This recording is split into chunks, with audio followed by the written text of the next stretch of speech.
Welcome to my YouTube channel Gautam Buddha concept classes में आपका स्वागत है।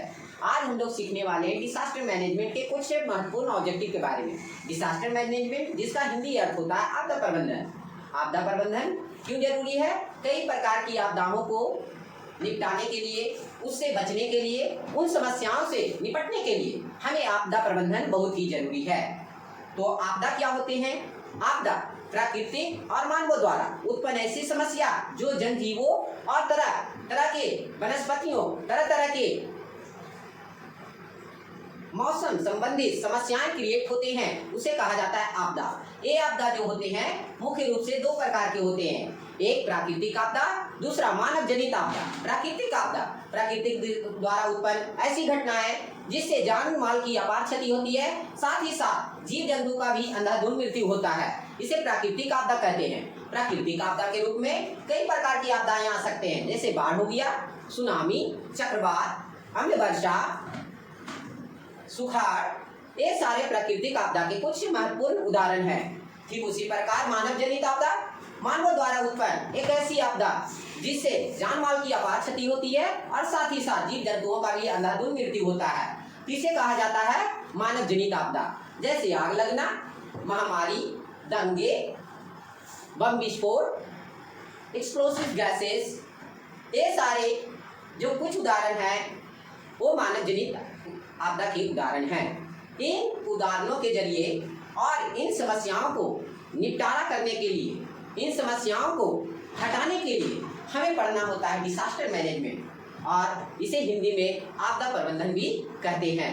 तो चलिए बिना देरी किए हुए हम इनके महत्वपूर्ण ऑब्जेक्टिव के बारे में जानते हैं, जो सभी के सभी एनसीईआरटी बुक से लिए गए हैं। तो चलिए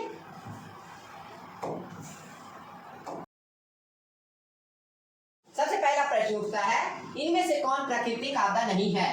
तो मैंने जैसा कि अभी वीडियो में बताया कि सुनामी भी प्राकृतिक आपदा है, बाढ़ भी प्राकृतिक आपदा है, भूकंप भी प्राकृतिक आपदा है, लेकिन आतंकवाद जो है एक मानव के द्वारा फैलाया हुआ आपदा है, इसलिए इसका करेक्ट आंसर हो जाएगा आतंकवाद।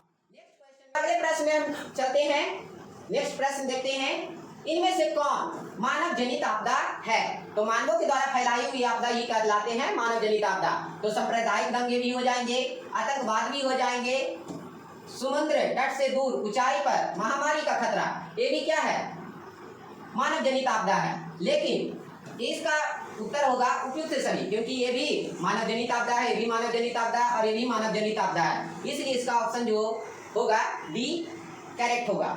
नेक्स्ट क्वेश्चन में बढ़ते हैं। अगला प्रश्न है, सुनामी का प्रमुख कारण क्या है? तो सुनामी जाहिर सी बात है कि ये समुद्र में आते हैं, तो समुद्र में भूकंप का आना, अस्थायी क्षेत्र पर भूकंप का आना, या द्वीप में भूकंप का आना, या इनमें से कोई नहीं। इसका पहला करेक्ट आंसर हो जाएगा कि समुद्र में भूकंप आना। ये प्रश्न पर बढ़ते हैं, नदियों में बाढ़ आने का प्रमुख कारण क्या है? जल की अधिकता, नदी की तली में अवसाद का जमाव, वर्षा का अधिकता, घ, इनमें से कोई नहीं। तो इसका करेक्ट आंसर हो जाएगा घ। नेक्स्ट क्वेश्चन पर बढ़ते हैं, बिहार का कौन सा क्षेत्र बाढ़ग्रस्त क्षेत्र है? पूर्वी बिहार, का ऑप्शन दक्षिणी बिहार, ग ऑप्शन पश्चिमी बिहार, या उत्तरी बिहार। इसका बाढ़ग्रस्त जो क्षेत्र है घ ऑप्शन हो जाएगा उत्तरी बिहार।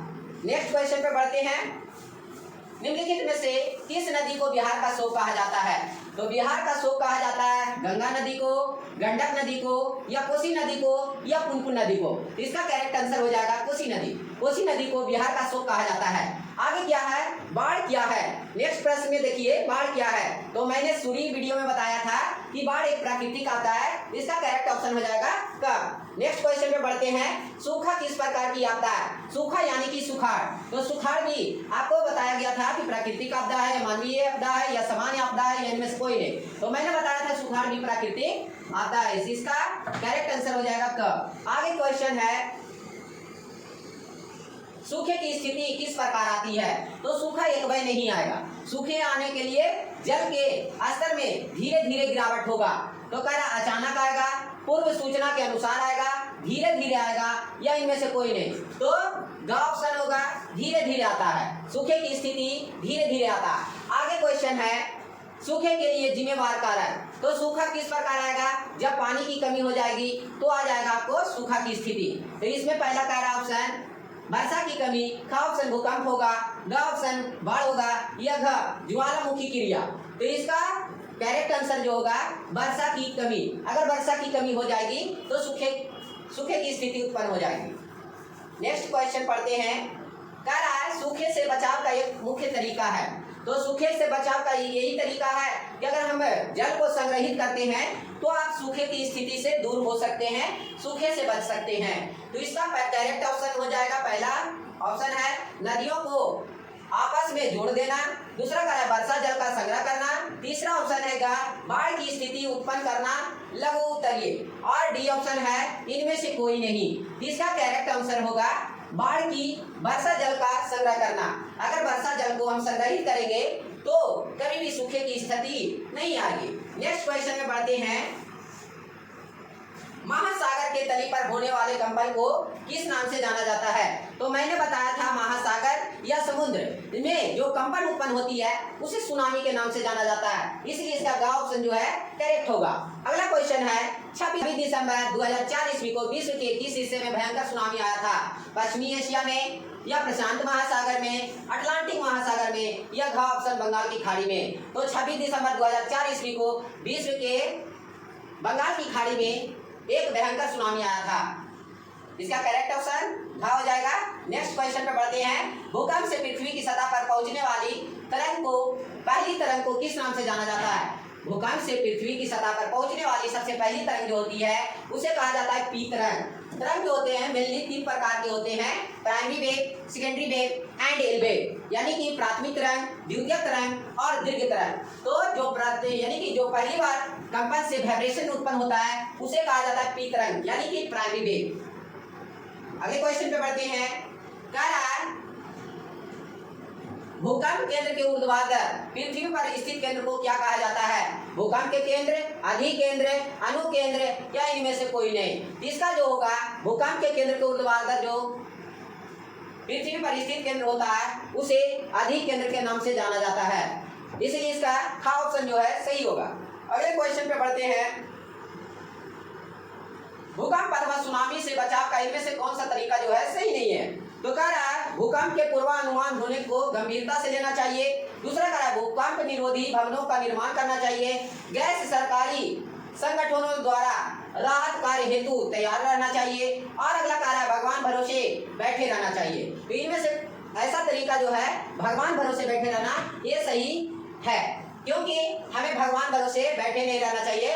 इसका भूकंप और सुनामी से बचाव का कोई ना कोई तरीका हमेशा खोजते रहना चाहिए ताकि हम लोग को राहत मिल सके और हमारा जीवन सुरक्षित रह सके। इसलिए भगवान पर भरोसे बैठे रहेंगे तो हमारा जीवन सुरक्षित नहीं रह सकता है। अगला क्वेश्चन पे बढ़ते हैं। 70 नंबर कह रहा है बाढ़ के समय निम्नलिखित में से किस स्थान पर जाना चाहिए। अगर मान लीजिए कि कोई इलाका में या कोई क्षेत्र में एकाएक बाढ़ आ गया है, जल की अधिकता बहुत ज्यादा है, तो उस कंडीशन में क्या करना चाहिए। ऊंची भूमि वाले स्थान पर जाना चाहिए, गांव के बाहर जाना चाहिए, जहां है उसी स्थान पर रह जाएंगे, या खेतों में जाना चाहिए। तो इस कंडीशन में है कि अगर ऊंची भूमि पर जाएंगे तो जल अधिकता आने के कारण भी ऊंची भूमि के तला तक नहीं पहुंच पाएगी, इसलिए हमें हमेशा ऊंची भूमि वाले स्थान पर जानी चाहिए। इसका ऑप्शन जो है बिल्कुल सही होगा। नेक्स्ट क्वेश्चन है मलबे के नीचे दबे हुए लोगों को पता लगाने के लिए किस यंत्र की मदद ली जाती है। कह रहा है दूरबीन देखने के लिए यूज होता है, इंफ्रारेड कैमरा मलबे के नीचे दबे हुए लोगों का पता लगाने के लिए होता है, हेलीकॉप्टर जो है आवर्त यान यानी कि इससे जगह जगह जाए जाते हैं, और टेलीस्कोप जो है छोटे वस्तुओं को देखने के लिए यूज होता है। इसका जो करेक्ट आंसर होगा इंफ्रारेड कैमरा होगा। नेक्स्ट क्वेश्चन है आग से जलने की स्थिति में जले हुए स्थान पर प्राथमिक उपचार क्या करना चाहिए, यानी कि प्राइमरी ट्रीटमेंट। अगर कोई व्यक्ति आग से जल जाता है तो उस कंडीशन में हमें क्या करना चाहिए, ठंडा पानी डालना चाहिए उस स्थान पे, या गर्म पानी डाल देना चाहिए, या अस्पताल पहुंचाना चाहिए, या इनमें से कोई नहीं। तो इसका जो प्राथमिक उपचार होना चाहिए ठंडा पानी डालकर। अगर ठंडा पानी डालेंगे तो उस व्यक्ति को सबसे पहले राहत मिलेगी और फिर उसके बाद उसे अस्पताल लिया जा सकता है और उसे ट्रीटमेंट कराया जा सकता है। दूसरा अगला क्वेश्चन है बस्ती या मकान में आग लगने की स्थिति में क्या करना चाहिए। अगर मान लीजिए कि कोई बस्ती में आग लग गया है और उस कंडीशन में आप बैठे हो तो आप क्या करिएगा। तो उस कंडीशन में अग्निशामक यंत्र को बुलाइएगा या दरवाजे खिड़कियां लगाना, अगर आग बुझाने तक के इंतजार करना, इनमें से कोई नहीं। तो इसका जो करेक्ट आंसर होगा, अग्निशामक यंत्र को हम बुलाएंगे। अगर अग्निशामक यंत्र को यानी कि दमकल को बुलाएंगे तो वो फायर पर कंट्रोल पा सकता है और वो घर बच सकता है और उसकी प्रॉपर्टी भी बच सकते हैं। इसलिए हम सर्वप्रथम अग्निशामक यंत्र को बुलाएंगे। अगले क्वेश्चन पे बढ़ते हैं। सामान्य संचार व्यवस्था को बाधित होने का मुख्य कारण क्या है? तो केबल का टूट जाना, संचार टावरों की दूरी, करंट टावरों की ऊंचाई में कमी, या इनमें से कोई नहीं। तो इसका जो मुख्य आंसर होगा वो का ऑप्शन होगा केबल का टूट जाना। अगर केबल टूट जाएगा तो संचार व्यवस्था क्या हो जाएगा? बाधित हो जाएगा, रुक जाएगा। अगला क्वेश्चन है, संचार का सबसे लोकप्रिय साधन। तो ये सभी को तो मालूम ही होगा, का सार्वजनिक टेलीफोन, का ऑप्शन जो है मोबाइल है, गा ऑप्शन जो है वॉकी टॉकी, और घ जो है रेडियो। तो इसका करेक्ट आंसर जो होगा का होगा सार्वजनिक टेलीफोन। सार्वजनिक टेलीफोन का यूज हम हर स्थानों पर करते हैं। अगला क्वेश्चन है, सुदूर संवेदी उपग्रह, जिसको रिमोट सेंसिंग उपग्रह का नाम से भी जाना जाता है, और इसका प्रयोग किस लिए होता है? तो सभी बच्चे जानते होंगे कि इसका जो मुख्य उद्देश्य होता है वो संचार या संसाधन की खोज के लिए होता है। तो यहाँ पर कह रहा है दूर संचार के लिए, या मौसम विज्ञान के लिए, या संसाधनों की खोज के लिए, या घ ऑप्शन दूरदर्शन के लिए। इसका जो करेक्ट आंसर हो जाएगा घ हो जाएगा संसाधनों की खोज के लिए। नेक्स्ट क्वेश्चन पे बढ़ते हैं। कह रहा है इनमें से कौन प्राकृतिक आपदा है? तो मैंने शुरू ही में बताया था कि आग लगना जो है मानव जनित है, बम विस्फोट जो है मानव जनित आपदा है, और रासायनिक दुर्घटना भी है जो मानव जनित आपदा है। इसमें गा ऑप्शन जो है भूकंप, यही केवल जो है प्राकृतिक आपदा है। इसलिए इस प्रश्न का करेक्ट आंसर जो होगा गा होगा। तो अगले प्रश्न पर बढ़ते हैं। 26 नंबर है, भूकंप संभावित क्षेत्रों में भवनों की आकृति कैसी होनी चाहिए? अंडाकार, त्रिभुजाकार, चौकोर या आयताकार? अंडाकार करेंगे तो भी घर गिर सकता है, त्रिभुजाकार बनाएंगे तो उतना बैलेंसिंग पावर नहीं होगा कि वो लंबे समय तक टिक सकेगा।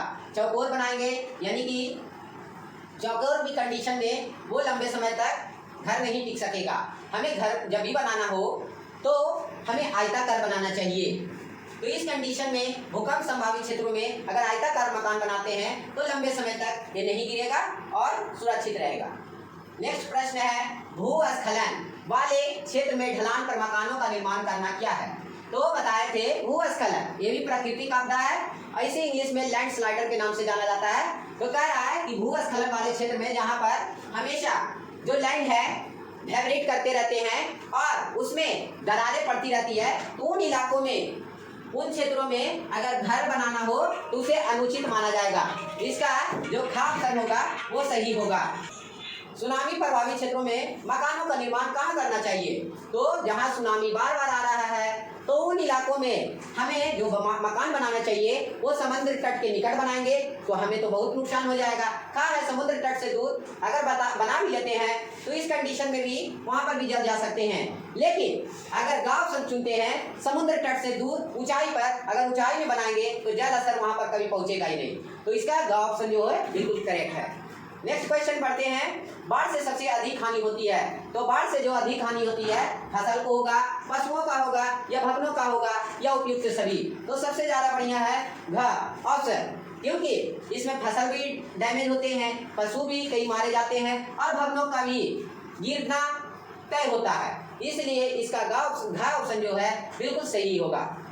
नेक्स्ट क्वेश्चन है और ये लास्ट क्वेश्चन है, कृषि सुखाड़ होता है। कृषि सुखाड़ यानी कि अगर किसी फसल को जल नहीं मिलेगा तो उस कंडीशन में फसल डैमेज होंगे और फसल बिल्कुल मर जाएंगे। तो किसके कमी के कारण? तो जल के अभाव यानी कि जल की कमी के कारण, मिट्टी में नमी के अभाव में, या मिट्टी के क्षय के कारण, या मिट्टी की लवणता के कारण। इसका ऑप्शन जो होगा बिल्कुल सही होगा जल की अभाव में। अगर जल अभाव हो जाएगा तो हमारा कृषि सुखाड़ उत्पन्न हो सकता है। तो इसके लिए अगर वीडियो अच्छा लगा हो तो सब्सक्राइब कीजिए, बेल आइकन को दबाना ना भूलें। धन्यवाद।